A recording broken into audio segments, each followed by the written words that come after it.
O apóstolo Pedro nos lembra de que, nos últimos dias, haverá céticos que duvidarão da segunda vinda de Jesus Cristo. Nos últimos dias virão escarnecedores andando segundo as suas próprias concupiscências e dizendo: onde está a promessa da sua vinda?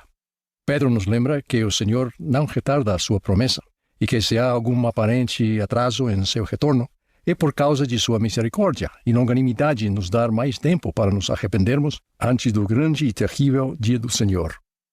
Como sabemos que o Senhor virá e estabelecerá uma nova terra onde a retidão prevaleça? Pedro pergunta: que tipo de pessoas vos convém a vós ser? Ele aconselha que devemos nos preparar diligentemente agora, para que quando o Senhor vier, Ele nos encontre imaculados e irrepreensíveis em paz, levando uma vida de santidade. Ao ponderar sobre a pergunta de Pedro, que tipo de pessoas vos convém a vós ser, decidi falar hoje sobre o caráter de Jesus Cristo. É imitando o caráter de Cristo que nos tornamos o tipo de pessoas que devemos ser. Desenvolver o mesmo caráter de Cristo é uma das maneiras mais importantes de tomarmos seu nome sobre nós.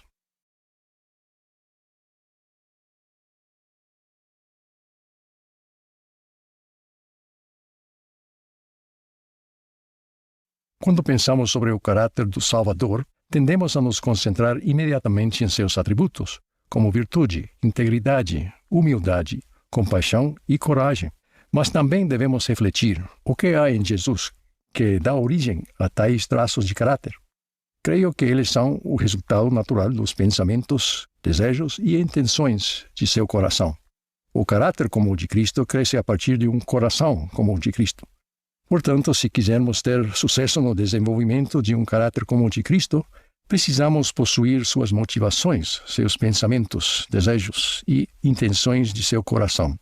Para nós, isso exigirá o que as Escrituras chamam de uma poderosa mudança de coração. Após o profético e inspirado discurso do rei Benjamim, seu povo testificou: o Espírito do Senhor Onipotente efetuou em nós, ou melhor, em nosso coração, uma vigorosa mudança de modo que não temos mais disposição para praticar o mal, mas sim de fazer o bem continuamente. O rei Benjamim respondeu: sereis chamados progenie de Cristo, filhos e filhas dele, porque eis que neste dia ele vos gerou espiritualmente, pois dizeis que vosso coração se transformou pela fé em seu nome. Portanto, nascestes dele, e vos tornastes seus filhos e suas filhas. No caso do povo do rei Benjamim e de alguns outros, esse renascimento espiritual com o coração transformado foi quase instantâneo. Para a maioria de nós, nossa poderosa mudança de coração ocorre gradualmente, ao longo do tempo. Em ambos os casos, o resultado é o mesmo e igualmente válido.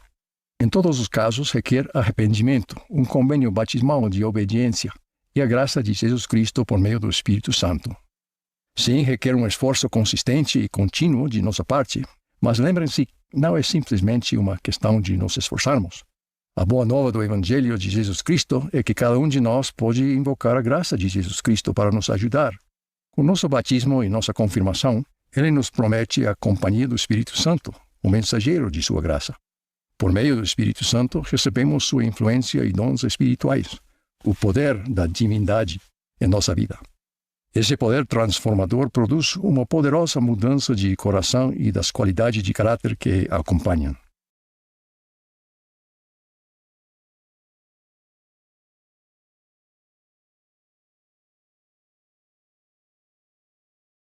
Quais são os desejos do coração de Cristo que queremos ter em nosso próprio coração? Vou mencionar 3. O principal dentre os motivos que formam o caráter de Cristo é a caridade, o puro amor de Cristo. Foi o puro amor que, antes da criação, levou a oferecer-se como nosso Redentor. Sua expiação foi e é o supremo ato de amor. Como disse o próprio Jesus, ninguém tem maior amor do que este, de dar a alguém a sua vida pelos seus amigos. O amor de Cristo produz traços de caráter como compaixão, paciência e, certamente, disposição para perdoar. O elder David A. Bednar recorda que, há alguns anos, uma irmã de sua estaca ligou para pedir que ele visitasse 2 moças no hospital após um terrível acidente de carro. Naquele exato momento, essa irmã recebeu por outro telefone a terrível notícia do hospital de que sua própria filha havia morrido devido aos ferimentos sofridos no mesmo acidente. Sem hesitar e com voz calmada e consciente, ele disse em seguida: Presidente Bednar, Precisamos entrar em contato com as outras duas mães. Precisamos informá-las o máximo possível sobre a condição de suas filhas e que em breve elas estarão no hospital. O Elder Bednar recorda que não havia autopiedade, não havia mágoa. O caráter como o de Cristo dessa dedicada mulher se manifestou em sua imediata e quase instintiva mudança de foco para atender às necessidades de outras mães que estavam sofrendo. O Elder Bednar observa: o caráter se revela na capacidade de enxergar o sofrimento de outras pessoas quando nós mesmos estamos sofrendo, na habilidade de detectar a fome de outros quando nós mesmos estamos famintos. Penso em Jesus, em agonia e perto da morte na cruz, lembrando-se de sua mãe, Maria, e colocando-a aos cuidados de seu amado apóstolo João.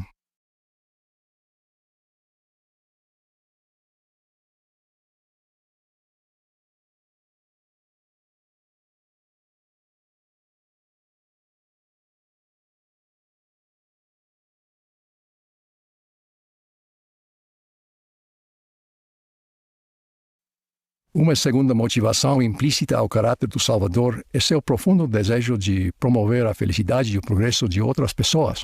Afinal, seu grande objetivo, em harmonia com o Pai, é levar a efeito a imortalidade e a vida eterna dos filhos de Deus.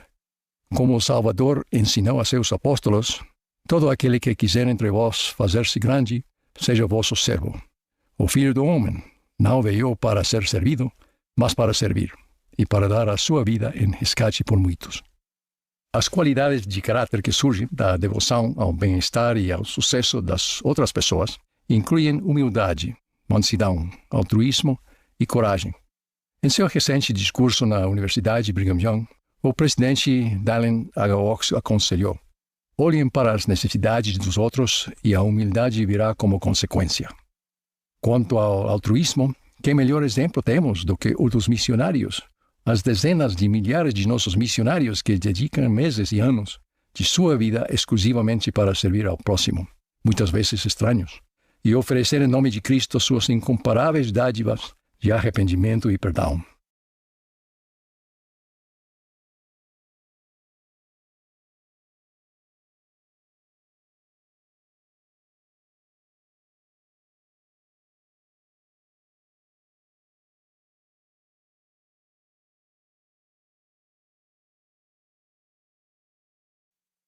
Uma terceira força motivadora, essencial para termos um caráter como o de Cristo, é seu desejo de glorificar o Pai e cumprir a vontade do Pai em cada aspecto. Ele declarou: minha comida é fazer a vontade daquele que me enviou e consumar a sua obra.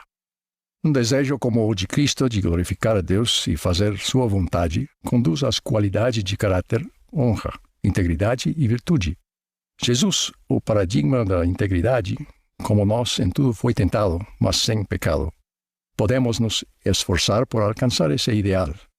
O Elder Kim B. Clark certa vez chamou isso de buscar uma vida de excelência moral, com a ajuda do Senhor. Uma vida de excelência moral é uma vida de virtude. A virtude é um padrão de pensamento e comportamento com base em padrões morais elevados. É a fidelidade a Deus e às pessoas. É se esforçar para ser limpo e puro espiritual e fisicamente. Implica buscar a verdade, ser devotado a ela, e pensar e agir corretamente.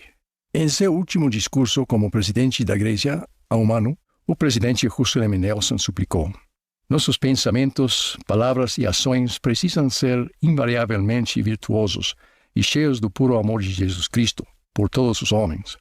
A grande oportunidade que temos diante de nós é de nos tornarmos quem Deus precisa que sejamos.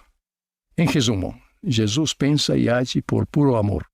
Ele anseia por abençoar e elevar outras pessoas. E ele se deleita em fazer a vontade de Deus.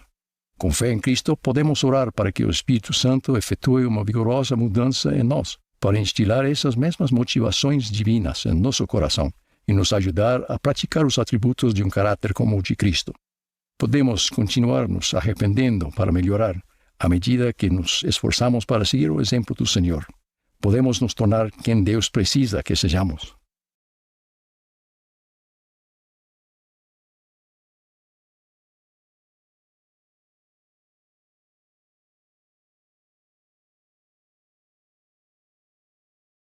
Volto ao assunto da segunda vinda de Jesus Cristo. Adotar o caráter de Cristo não é apenas uma questão de nossa preparação pessoal, mas um elemento primordial da preparação do mundo para o retorno do Senhor e seu glorioso reinado milenar. Tendemos a subestimar a influência de pessoas que buscam ser como Cristo no mundo, mas focar nas pessoas uma a uma sempre foi a abordagem de Jesus para mudar a sociedade e estabelecer seu reino. É a soma de escolhas individuais ao longo do tempo que forma e muda sociedades para o bem ou para o mal. Nenhum de nós, por si só, pode mudar o mundo, mas cada um de nós pode exercer influência sobre ele.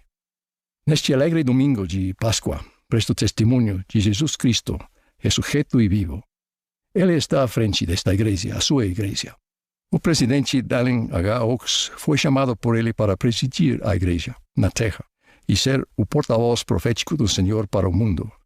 Com fé em Cristo, que nosso caráter venha a espelhar o dele, para que quando ele aparecer, sejamos como ele. Que tenhamos esta esperança, para que sejamos purificados como ele é puro. Oro em nome de Jesus Cristo. Amém.